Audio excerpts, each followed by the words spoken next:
Halo sahabat Merdeka, berjumpa dengan saya Lulu Handayani dalam Top News Senin 30 Desember 2024.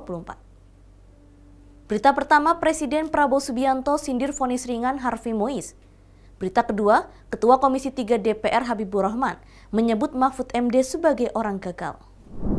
Presiden Prabowo Subianto menyindir putusan hakim memvonis ringan seorang terdakwa yang merugikan negara sampai ratusan triliun. Prabowo menilai seharusnya vonis kurungan penjara selama 50 tahun.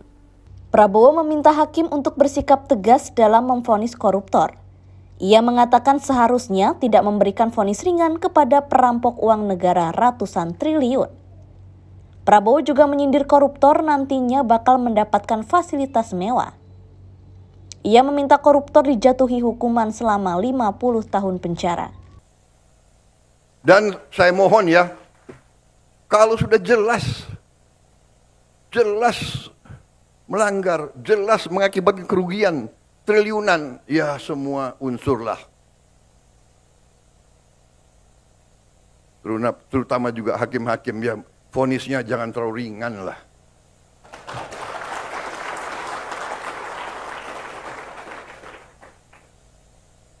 Nanti dibilang Prabowo nggak ngerti hukum lagi.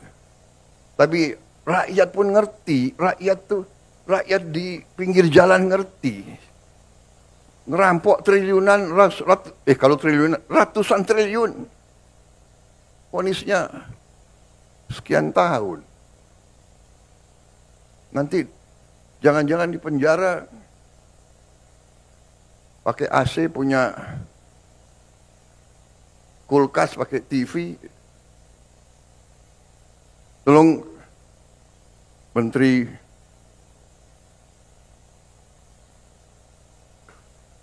Pemasyarakatan ya, Jaksa Agung ya. Naik banding nggak? Naik banding ya? Naik banding. Vonisnya ya 50 tahun begitu kira-kira itu.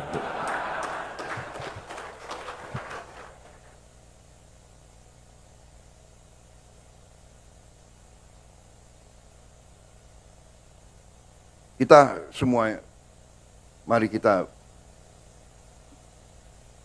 kembali ke jati diri kita, kembali ke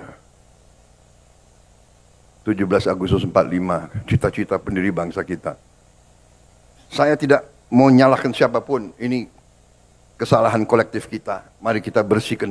Makanya saya katakan, aparat pemerintahan kita gunakan ini untuk membersihkan diri, untuk membenahi diri sebelum nanti rakyat yang membersihkan kita. Lebih baik kita bersihkan diri kita sendiri.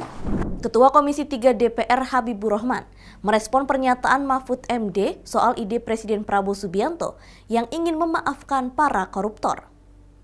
Habibur Rahman menyebut Mahfud sebagai orang yang gagal usai mengkritik ide Prabowo Subianto. Habibur Rahman mengatakan pernyataan orang gagal tersebut disampaikan oleh Mahfud sendiri. Menurutnya selama menjabat sebagai Menko Polhukam, Mahfud memberikan nilai 5 terkait penegakan hukum. Hal ini disampaikan Habibur Rahman saat memberikan keterangan pers tentang catatan akhir tahun Komisi 3 terkait mitra kerja Komisi 3 di Kompleks Parlemen Senayan, Jakarta, Jumat 27 Desember 2024 lalu. Tanyakan ini berkali-kali ya, dimanapun tanya. Dan berbagai orang sudah sampaikan, ya silakan saja Anda nilai ya. Kalau saya itu kan pernyataan umum seorang pemimpin pemerintahan maupun pemimpin negara, kepala negara. Nggak bisa dijawab dengan ya hal ihwal prosedural ala Mahfud MD. Mahfud MD ini orang gagal. Ya, dia sendiri menilai dia gagal ya 5 tahun sebagai Menko Polhukam dengan memberi skor 5 dalam penegakan hukum. Apa yang mau dinilai dari Mahfud MD gitu kan? Nah jadi ya teman-teman ya itu aja. Saya malas, capek kita berdebat ya. Nggak mungkin Pak Prabowo itu menginstruksikan untuk mengabaikan berbagai peraturan perundang-undangan. Intinya adalah semua protokol hukum kita memang ditujukan untuk memaksimalisasi pengembalian kerugian keuangan negara. Itu stressingnya. Gitu. Jadi jangan diperdebatkan kalau pengadilan keuangan negara bagaimana orang dihukum, enggak gitu.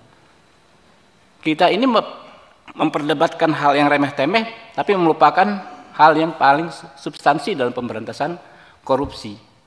Tinggal saja aparatur negara, kepolisian, kejaksaan, KPK menerjemahkan arahan Pak Prabowo itu sesuai dengan hukum dan perundang-undangan yang berlaku. Jadi Pak Mahfud jangan menghasut bahwa Pak Prabowo mengajarkan melanggar hukum dan lain sebagainya, gitu loh. Oke? Terus soal Harun Masiku dan lain sebagainya, silakan saja KPK memproses. Ya, kita hormati hak KPK untuk melaksanakan tugasnya, tapi kita hormati juga haknya Pak Hasto, ya, untuk melakukan pembelaan diri. Kita berikan kesempatan seluas-luasnya kepada beliau. Ya, kalau soal ini politik nggak politik, itu sampai nanti kiamat kita nggak akan selesai berdebat. Ya, pasti akan sangat subjektif. Ya, orang yang keinjak akan teriak, orang yang nggak keinjak ya akan diam saja. Itulah dunia kita saat ini. Ya.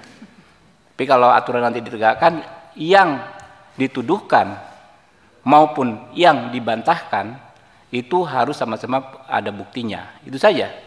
Demikian informasi kali ini bersama saya, Lulu Handayani. Simak berita lainnya hanya di merdeka.com.